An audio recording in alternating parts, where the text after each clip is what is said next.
रक्षाबंधनाच्या दिवशी भावाच्या हातावर राखी बांधण्यासाठी 3 सर्वोत्तम शुभ मुहूर्त आहेत. चला एका मिनिटात जाणून घेऊया. पहिला शुभ मुहूर्त आहे सकाळचा.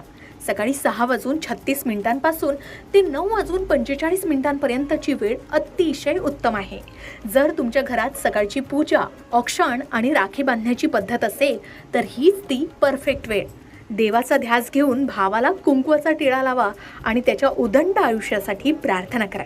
दुसरा मुहूर्त आहे दुपारचा अभिजित मुहूर्त. ही वेळ दुपारी 12:03 ते 12:53 आहे.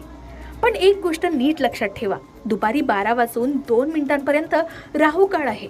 त्यामुळे राहू काळ पूर्ण संपू द्या आणि दुपारी 12:03 नंतरच राखी बांधा. आणि तिसरा शुभ मुहूर्त आहे संध्याकाळचा. संध्याकाळी 6:43 ते रात्री 9:30 शुभ तिथी आहे.